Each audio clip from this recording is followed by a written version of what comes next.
رحمۃ اللہ تعالی وبرکاتہ۔ الحمد للہ رب العالمین والعاقبۃ للمتقین والصلاة والسلام علی سید الانبیاء والمرسلین وعلی آلہ وصحبہ اجمعین، اما بعد فاعوذ باللہ من الشیطان الرجیم، بسم اللہ الرحمن الرحیم۔ قد افلح المؤمنون الذین هم فی صلاتهم خاشعون، صدق اللہ العظیم وبلغنا رسوله النبی الامین الکریم، ونحن علی ذلک لمن الشاہدین والشاکرین، والحمد للہ رب العالمین۔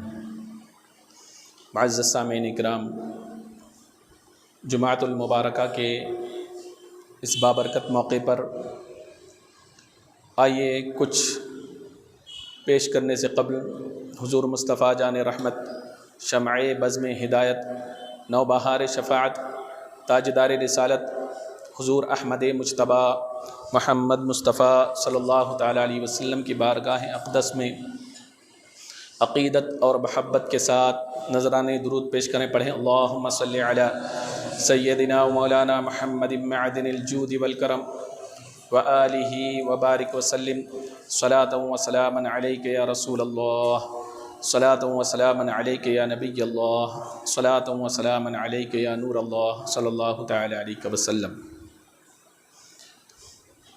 معزز سامعین کرام،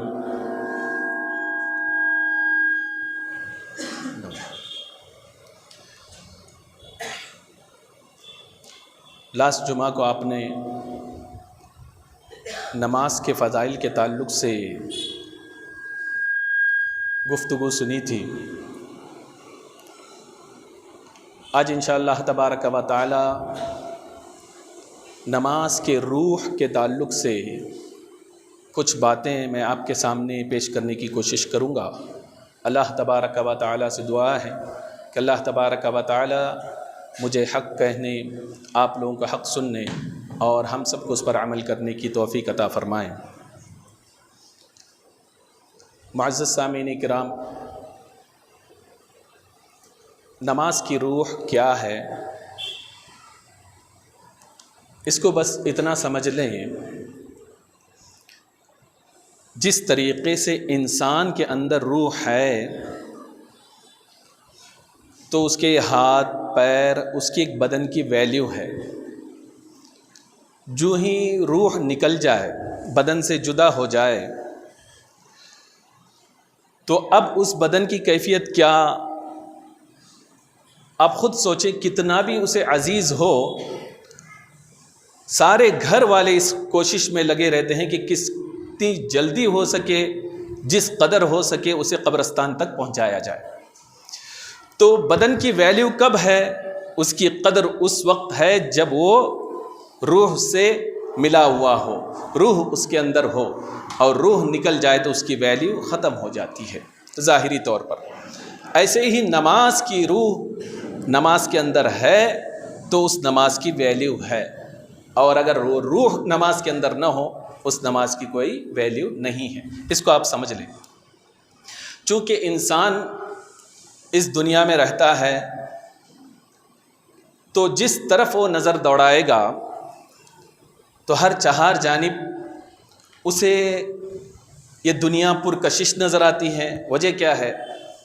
یہ دنیا رنگ ریلیوں سے بھری ہوئی ہے، وہ جہاں جاتا ہے اس کی طرف اٹریکٹ ہو جاتا ہے، اور اس سے بچ کر نکلنا اور یاد الہی میں مصروف ہونا اس کے لیے آسان نہیں ہوتا، بلکہ اسی وجہ سے وہ اللہ کی یاد سے غافل ہو جاتا ہے، کبھی نماز چھوڑتا ہوا نظر آتا ہے۔ ایسی صورت میں ان رنگ ریلیوں سے بچنے کی صورت کیا ہو سکتی ہے، اور اللہ کے ذکر کی طرف متوجہ ہونے کی صورت کیا ہو سکتی ہے؟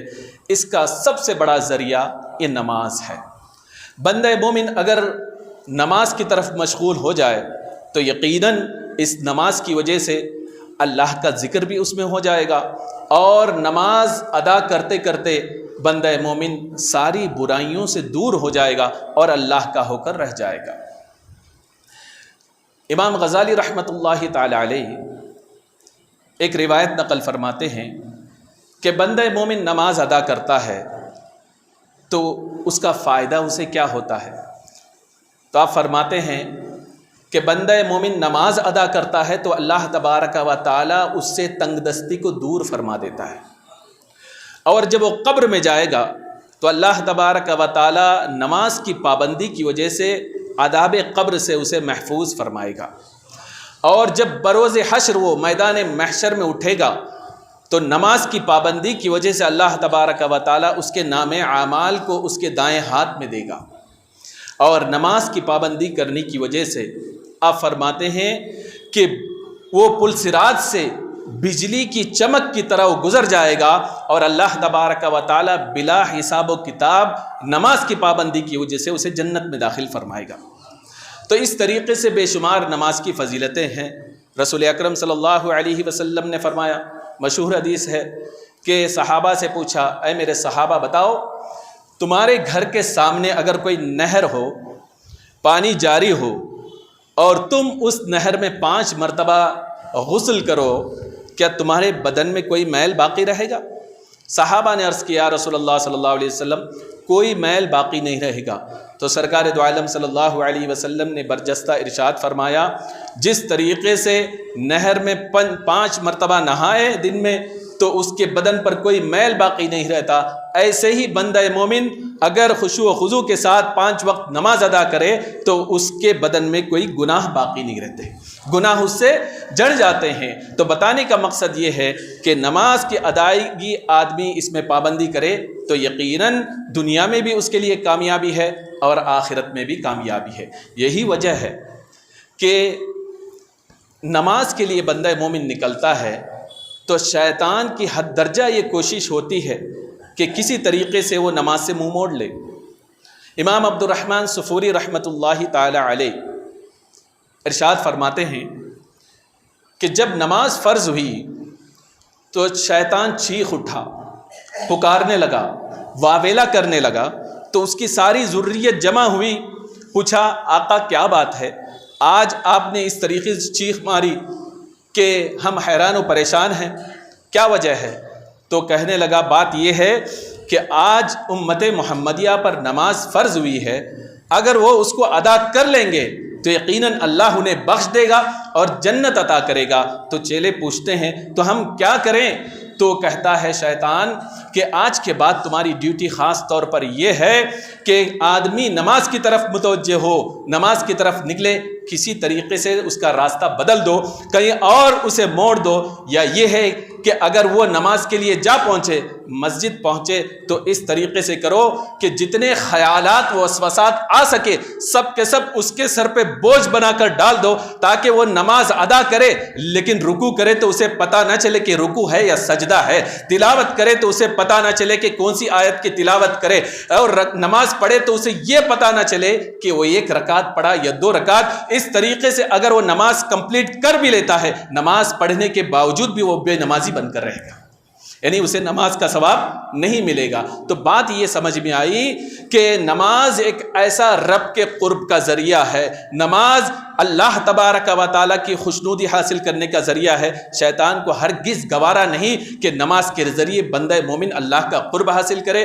نماز کے ذریعے اس کی گناہ جڑ جائے، نماز کے ذریعے اس کے برائیاں مٹ جائیں، اسے ہرگز گوارا نہیں۔ یہی وجہ ہے کہ آپ دیکھیں نماز کی طرف چلیں، آپ بہت سارے کام آپ کے سامنے آئیں گے، اور نماز کے لیے کھڑے ہو جائیں، جو سارے کہیں خیال نہ آئیں، بزنس کے سارے حساب کی کتاب کہیں آپ کو یاد نہ آئے، نماز میں کھڑے ہوتے ہی ساری باتیں آپ کو آپ کے ذہن و دماغ میں گردش کرنا شروع ہو جائیں گی، آپ کے کیا کیا کام پینڈنگ تھے سارے یاد آنا شروع ہو جائیں گے، آپ نماز ختم کریں گے سارے کام بھی آپ کی یاد آ جائیں گے، سارا حساب و کتاب بھی آپ کا مکمل ہو جائے گا، اور آپ کو پتہ بھی نہیں چلے گا کہ میں نے کتنی رکعت نماز ادا کی۔ عموماً یہ ایسا ہوتا ہے لوگوں کے ساتھ، یہی وجہ ہے رسول اکرم صلی اللہ تعالی علیہ وسلم نے 2 طریقے کی نماز کی طرف آپ نے اشارہ فرمایا۔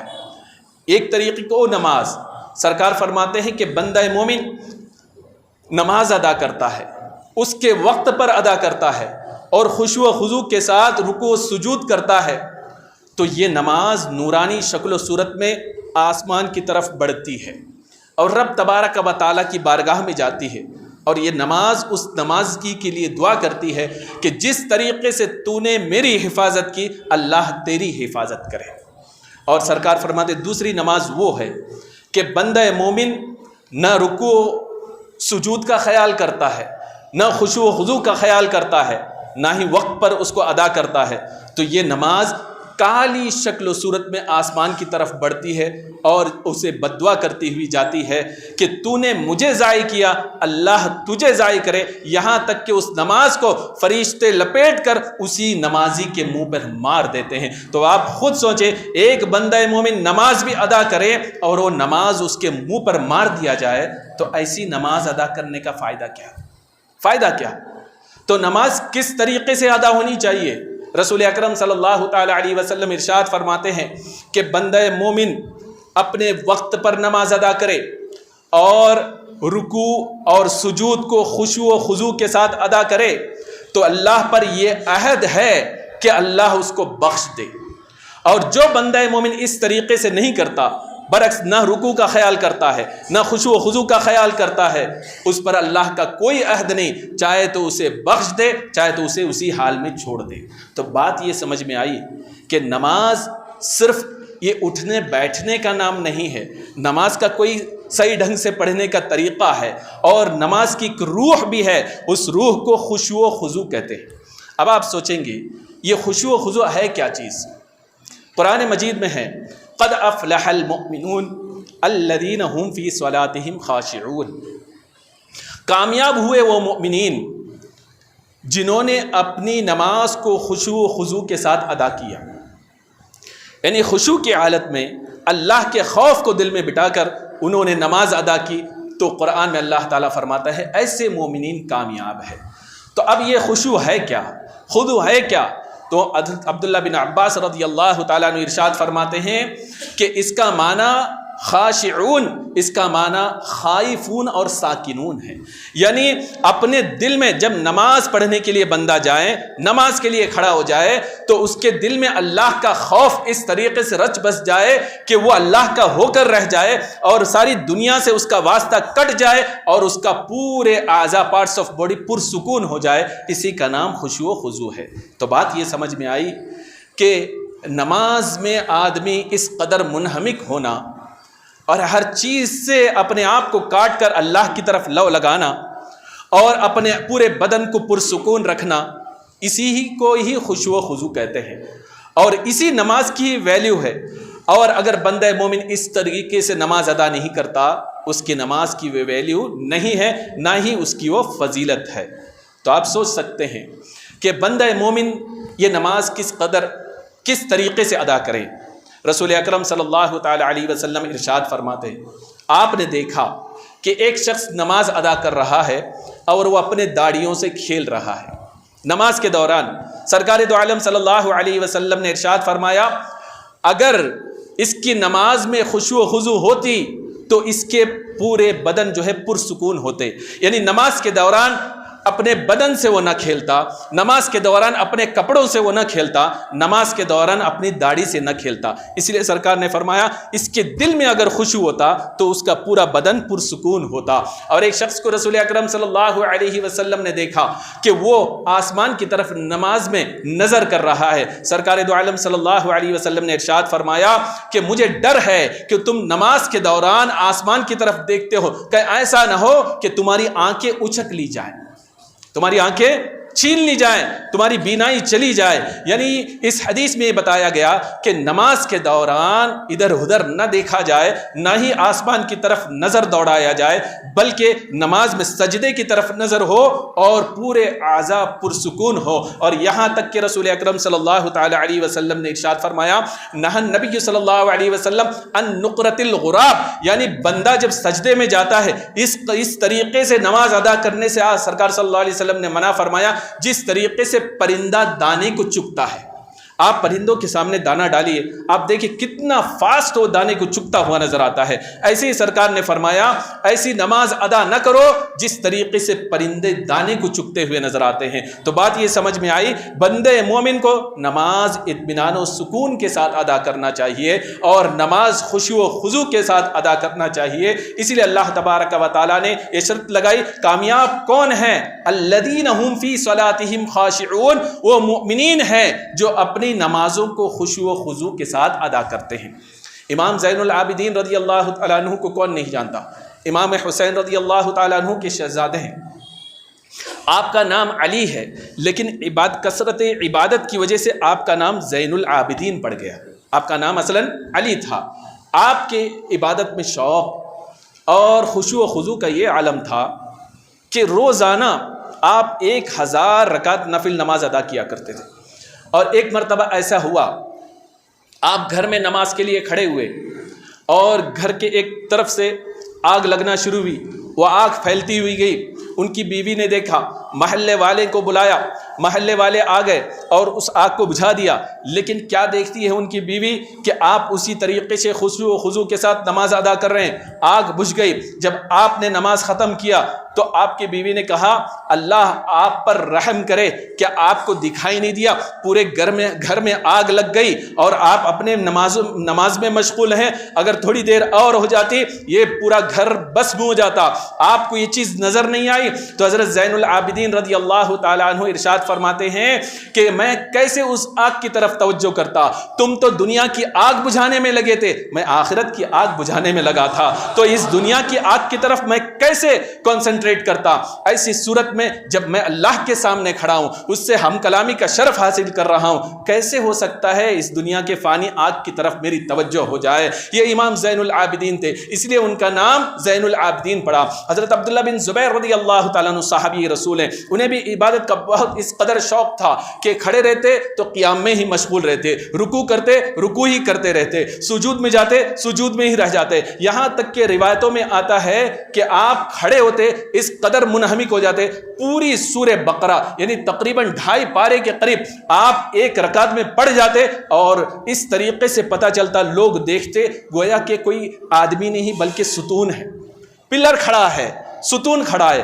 اور آپ جب سجدے میں جاتے تو پرندے یہ سمجھ کر کہ یہ پتھر ہے، پرندے آپ کے اوپر آ کے بیٹھ جاتے۔ اور یہی حضرت عبداللہ بن زبیر رضی اللہ تعالیٰ عنہ کے تعلق سے آتا ہے، جب حجاج بن یوسف نے مکے پر حملہ کیا اور گولہ باری شروع کی، آپ نماز میں مشغول ہو گئے، یہاں تک کہ ایک دیوار پر گولہ باری ہوئی اور اس کا پتھر ٹوٹ کر آپ کے داڑھی اور حلق کی طرف لگا، لیکن آپ نے نماز نہیں توڑی، نماز اسی طریقے سے مکمل کیا۔ تو آپ سے لوگوں نے پوچھا کہ کیا بات ہے، آپ کو کچھ پتہ نہیں چلا؟ آپ نے کہا جب میں رب کی طرف مشغول ہوں کیسے ہو سکتا ہے کہ مجھے کسی چیز کا پتہ چلے؟ اور آپ ہی کے تعلق سے روایت میں آتا ہے، گھر پہ نماز پڑھ رہے ہیں، بچہ آپ کے بازو میں سویا ہوا ہے اور ایک سانپ چھت سے گرا اور بچے کو لپیٹ لیا، بیوی نے آواز دی، لوگ آئے اور اس سانپ کو پکڑ کے مار دیا۔ جب آپ نماز سے فارغ ہوئے، آپ کی بیوی نے پوچھا اگر لوگ نہ آتے بچے کی جان چلی جاتی، آپ کو پتہ نہیں چلا شور و غل ہوا؟ تو آپ فرماتے ہیں کہ جب رب سے کلام ہو تو لوگوں کی کلام کی طرف توجہ کیسے ہو سکتی ہے؟ یہ ان بزرگان دین کی نماز تھی۔ تو آپ سوچیں گے وہ تو اپنے وقت کے صحابی تھے، رسول کا دیدار کیا تھا اور جو ہے کمال درجے کو پہنچے ہوئے شخصیت تھی، اولیاء اکرام میں سے تھے، اس لیے ان کی نماز ایسی تھی۔ ہم اس طریقے سے نماز کیسے ادا کریں گے؟ تو میں آپ کو بتاتا چلوں کہ ہم اپنے حساب سے کوشش تو کر سکتے ہیں کہ بندہ مومن خشوع و خضوع کے ساتھ نماز ادا کرے۔ تو نماز خشوع و خضوع کے ساتھ کس طریقے سے ہو سکتی ہے؟ جیسے کہ رسول اللہ نے یہ فرمایا کہ آسمان کی طرف نظر نہ اٹھائی جائے، نماز میں کپڑے بدن سے نہ کھیلا جائے، اپنے داڑھی سے نہ کھیلا جائے، اور اس طریقے سے آدمی پڑھے کوشش کرے تو یقیناً وہ خشوع و خضوع کے ساتھ نماز ادا کر سکتا ہے۔ جب بندہ مومن نماز کی طرف چلتا ہے، وضو کرتا ہے، وہیں سے وہ ولہان نام کا شیطان اسے وسوسہ ڈالنا شروع کرتا ہے، اور جب نماز کی طرف آتا ہے سارے وسوسات کے بھرمار ہو جاتی ہے۔ بندے مومن کو چاہیے یہ سوچے نماز ادا کرتے وقت کہ ہم کس کے سامنے کھڑے ہونے کے لیے جا رہے ہیں، کس کے سامنے ہم کھڑے ہو رہے ہیں۔ مثال کے طور پر میں آپ کو سمجھا دوں، آپ کا کوئی بیٹا ہو اور اسے سگریٹ پینے کی عادت ہو یا کوئی بری عادت ہو، وہ باپ کے سامنے نہ برائی کرے گا، نہ سگریٹ پیے گا، نہ کوئی غلط حرکت کرے گا۔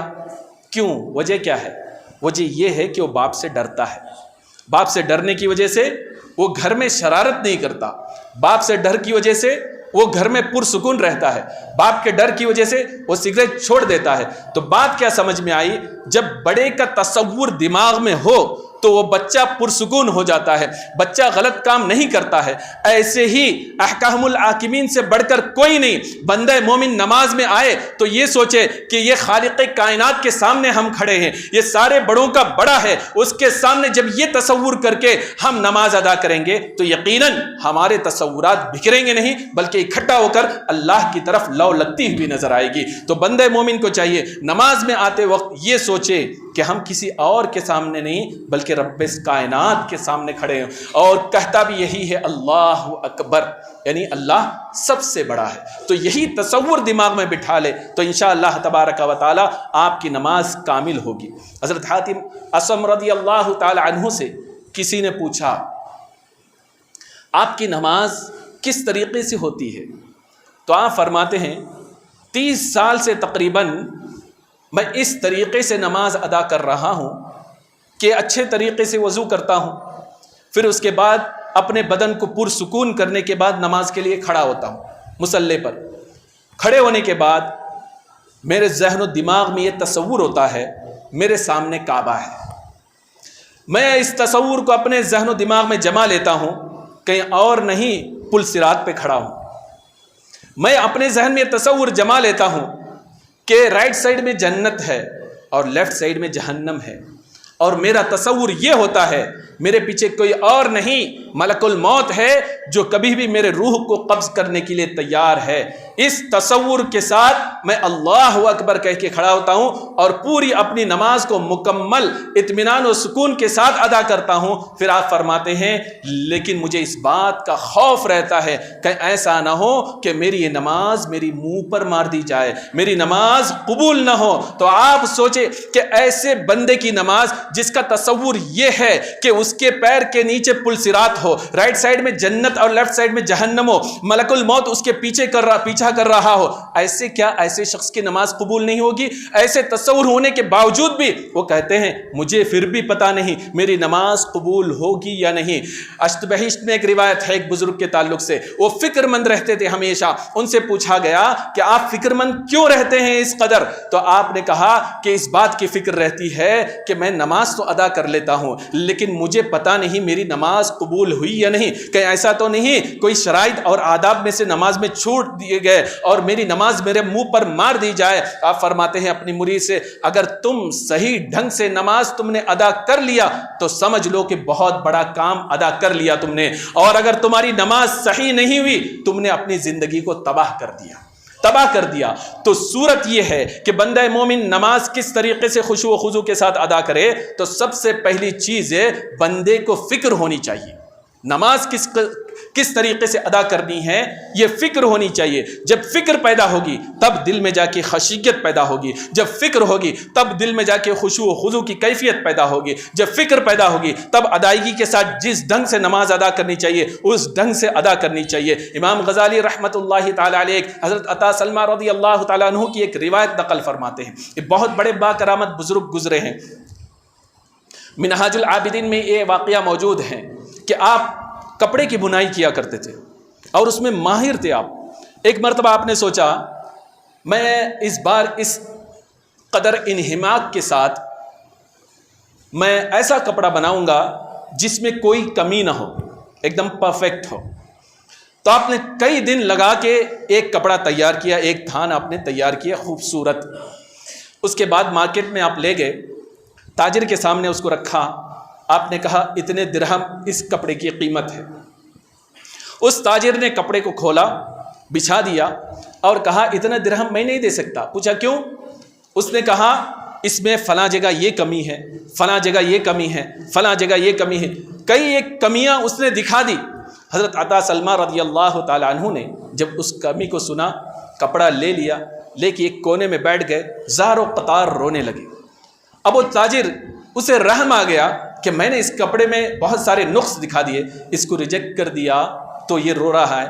اب اس نے کہا رحم کھا کر جو قیمت تو مانگے گا میں دینے کے لیے تیار ہوں، لیکن اس قدر بلک کر رونے کی ضرورت نہیں ہے۔ تو حضرت عطا سلمہ رضی اللہ تعالیٰ عنہ کھڑے ہوئے اور آپ نے فرمایا مجھے اس کی پریشانی نہیں ہے کہ تو نے کم قیمت لگائی، میں رو اس لیے نہیں رہا ہوں کہ میں نے جو مانگا تو وہ قیمت نہیں دکھائی، میں اس لیے رو رہا ہوں میں اپنے تصور کے حساب سے بہت دن لگا کر میں نے اس میں ہر خوبصورتی کو میں نے اس میں بھرنے کی کوشش کی ہے، اس کی درستگی کی کوشش کی ہے، اس کو پرفیکٹ بنانے کی کوشش کی ہے، اتنے سارے جو ہے میں نے اس میں وقت لگا کر اس طریقے سے میں نے بنایا کہ کوئی کمی باقی نہ رہے۔ میرے لحاظ سے میرے دیکھنے سے تو ایسا معلوم ہو رہا تھا کہ یہ کپڑا ایک دم پرفیکٹ ہے، کوئی تاجر اس میں کمی نہیں نکال سکتا۔ تو مجھے بات تجھ تک پہنچنے کے بعد سمجھ میں آئی کہ میرے سامنے تو یہ پرفیکٹ تھا، لیکن مجھ سے بڑا کوئی تاجر ہے جس کی نظر کی گہرائی اس کپڑے تک پہنچتی ہو، اس کے پاس پہنچنے کے بعد اس میں کمیاں نظر آئی۔ تو میں یہ سوچ کے رہنے لگا کہ ہم اپنے لحاظ سے تو پرفیکٹ کرتے ہیں، لیکن بڑے کے پاس پہنچتی ہے تو اس میں بہت ساری خامیاں نظر آتی ہے۔ ایسے ہی ہم عبادت تو کرتے ہیں، نماز تو پڑھتے ہیں، ذکر و وظائف تو کرتے ہیں۔ تو حضرت عطا سلمہ فرماتے ہیں میں یہ سب کچھ کرتا ہوں، لیکن رب کی بارگاہ میں یہ ساری چیزیں عبادتیں جاتی ہیں، پتہ نہیں کتنی خامیاں ہوتی ہوگی، پتہ نہیں اس میں کتنے جو ہے نقص ہوتے ہوں گے۔ کیا ہماری ایسی عبادت اللہ تبارک و تعالیٰ قبول فرمائے گا؟ کہیں ایسا نہ ہو ہمارے منہ پر مار دیا جائے۔ تو یہ سوچ کر میں بلک کر رو رہا ہوں۔ آپ سوچیں کہ وہ بزرگ جو اچھی طریقے سے خشوع و خضوع کے ساتھ نماز ادا کرتے ہو، ان کی فکر ایسی ہو کہ ہر چیز دنیا داری کی بھی چیز میں بھی وہ فکر آخرت رکھتے ہو، کپڑے کی صورت میں بھی کپڑے کی کمیوں کو عبادت کی کمیوں پر محمول کرتے ہو، تو ان کی عبادت کا عالم کیا ہوگا؟ کس قدر جو ہے ان کی عبادتیں اللہ کی بارگاہ میں مقبول ہوتی ہوں گی۔ لیکن اس کے باوجود بھی انہیں فکر ہے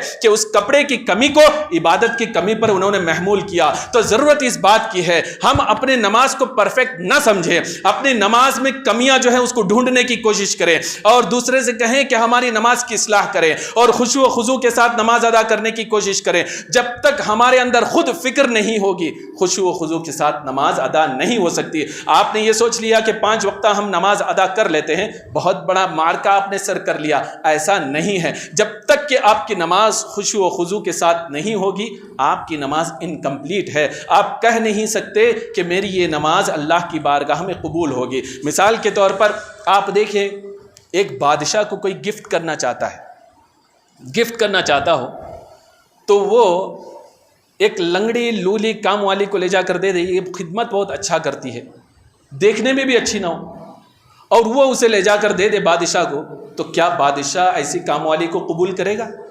ہرگز قبول نہیں کرے گا۔ وہ یہ سمجھتا ہے کہ میرے شان یہ ہے کہ دیکھنے میں ہر لحاظ سے پرفیکٹ ہو، جہاں کام میں پرفیکٹ ہو، اعضاء میں بھی پرفیکٹ ہو، دیکھنے میں بھی خوبصورت لگتی ہو، ہر لحاظ کی وہ کوشش کرے گا۔ ایسے ہی ہم اپنی نماز کا تحفہ رب تبارک و تعالیٰ کی بارگاہ میں پیش کرتے ہیں، تو ہمیں بھی چاہیے ہر کمی جو اس میں ہو اس کو دور کرنے کی کوشش کرے اور نورانیت کی شکل میں وہ نماز اللہ تبارک و تعالیٰ کی بارگاہ میں جائے۔ ہماری یہ کوشش ہونی چاہیے، ورنہ آپ نماز ادا کرتے رہیں گے۔ حدیث پاک میں آتا ہے، الترغیب و ترہیب کی حدیث ہے، سرکار دو عالم صلی اللہ علیہ وسلم فرماتے ہیں کہ ایک شخص کی عمر 60 سال ہوتی ہے، 60 سال تک پہنچ جاتی ہے اور وہ نماز ادا کرتا رہتا ہے، لیکن اللہ تبارک و تعالی اس کی 60 سال کی نماز میں ایک کو بھی قبول نہیں فرماتا۔ تو سرکار نے وجہ ارشاد فرمائی، وجہ کیا ہے؟ لا یتم رکوع، اس کے رکوع مکمل نہیں ہوتے، اور فرمایا کبھی سجدے مکمل ہوتے ہیں تو رکوع مکمل نہیں ہے، کبھی رکوع مکمل ہوتے ہیں تو سجدے مکمل نہیں، یعنی خشوع و خضوع کے ساتھ وہ نماز ادا نہیں کرتا۔ اس لیے اللہ تبارک و تعالیٰ نے اس کی 60 سالہ نماز کو قبول نہیں فرمایا۔ ہم اپنی زندگی کو ایسی نماز میں گزر لیں، بڑھاپے کی تک پہنچ جائیں، ہم یہ سوچے تھے کہ ہماری تو نماز ہے، نماز میں ہماری زندگی گزری تو کتنی بڑی کمی ہے، آپ خود سوچیں۔ تو ہمیں چاہیے اپنی نماز کی طرف نظر کریں، اور رسول اکرم صلی اللہ علیہ وسلم نے ارشاد فرمایا، اے صحابہ یقیناً زنا بھی ایک گناہ ہے، چوری بھی گناہ ہے، اور سرکار نے فرمایا کہ تمہیں پتہ ہے سب سے بدترین چور کون ہے؟ صحابہ نے عرض کیا رسول اللہ صلی اللہ علیہ وسلم آپ جانتے ہیں۔ سرکار دو عالم صلی اللہ علیہ وسلم نے فرمایا سب سے بدترین چور وہ ہے جو لا یتم رکوعها ولا سجودها، بدترین چور وہ ہے نہ ہی اپنے رکوع کو مکمل کرتا ہے نہ ہی اپنے سجدوں کو مکمل کرتا ہے، یعنی خشوع و خضوع کے ساتھ ادا نہیں کرتا، اور وہ جو ہے اس طریقے سے نماز ادا کرتا ہے جس طریقے سے چڑیاں دانا چگتی ہیں، پرندے دانا چگتے ہیں۔ ایک شخص مسجد میں آئے، بخاری شریف کی حدیث ہے، اور نماز ادا کرنے کے بعد سرکار دو عالم صلی اللہ علیہ وسلم کی بارگاہ میں آ کر سلام عرض کیا۔ سرکار دو عالم صلی اللہ علیہ وسلم نے ارشاد فرمایا ارجع فصلی فإنک لم تصلی، لوٹ جاؤ تم نے نماز ہی ادا نہیں کی۔ وہ تعجب میں پڑ گئے، سرکار کے سامنے نماز ادا کر کے آ رہا ہوں۔ سرکار نے فرمایا، گئے پھر نماز ادا کی، پھر آئے سلام کیا، سرکار نے فرمایا ارجع تصلی فإنک لم تصلی، کہ جاؤ نماز ادا کرو، تم نے نماز ادا نہیں کی۔ پھر گئے، پھر تیسری بار انہوں نے نماز ادا کی، پھر آئے، سرکار نے پھر فرمایا کہ جاؤ تم نماز ادا کرو، تم نے نماز ادا نہیں کی۔ عرض کی یا رسول اللہ صلی اللہ علیہ وسلم، تین مرتبہ تو نماز ادا کر چکا ہوں، اب آپ ہی بتائیں میری نماز میں کمی کیا ہے؟ تو سرکار دو عالم صلی اللہ علیہ وسلم نے ارشاد فرمایا اچھی طریقے سے وضو کرو اور اطمینان و سکون کے ساتھ کھڑے ہو جاؤ، جہاں تک ہو سکے تم اچھے طریقے سے قرات کرو، اور پھر رکوع کرو یہاں تک کہ حتی تطمئن رکوع، یہاں تک کہ تمہیں رکوع میں اطمینان ہو جاؤ۔ سرکار نے فرمایا تم سجدہ کرو یہاں تک کہ تمہیں سجدے میں اطمینان ہو جاؤ، یعنی ہر طریقے سے تمہیں اطمینان کے ساتھ نماز پڑھو، پھر سلام پھیرو، اس طریقے سے تمہاری نماز مکمل ہوگی۔ تو ان صورتوں میں جو میں نے احادیث بیان کیے، اس کو اپنی نماز میں ذرا کمپیئر کر کے دیکھیں، ہم نماز ادا کرتے ہیں تو کس طریقے سے ادا کرتے ہیں، کیا ہماری نماز قبول بھی ہوتی ہے یا نہیں؟ تو اگر بندہ مومن کوشش کریں اس کے باوجود بھی اس کا دل نہ لگتا ہو تو نماز چھوڑے نہ، بلکہ نماز وہ قائم رکھے اور جماعت کے ساتھ نماز ادا کرنے کی کوشش کریں، اس لیے کہ جس جماعت میں 40 لوگ ہوں وہاں ایک حدیث کے مطابق ایک اللہ کا نیک بندہ ہوتا ہے۔ تو علماء فرماتے ہیں کہ جب سارے لوگ جماعت کے ساتھ نماز ادا کریں گے، سب کی نمازیں جائیں گی، جو نیک ہوگا اس کے اللہ تعالیٰ قبول کرے گا۔ تو ایسا نہیں ایک کو قبول کرے اور سب کا رد کرے، لیکن جب ایک کا قبول کرے گا تو اللہ تبارک و تعالیٰ اس کے صدقے میں ساری نمازوں کو قبول فرمائے گا۔ تو آپ کوشش کریں خشوع و خضوع کے ساتھ نماز ادا کریں اور با جماعت نماز ادا کریں، تو انشاءاللہ تبارک و تعالیٰ آپ کی نماز قبول ہوگی۔ اللہ تبارک و تعالیٰ سے دعا ہے کہ اللہ تبارک و تعالیٰ ہمیں صحیح ڈھنگ سے نماز ادا کرنے کی توفیق عطا فرمائے۔ استغفر اللہ ربی من کل ذنب واتوب الیہ، وآخر دعوانا ان الحمد للہ رب العالمین۔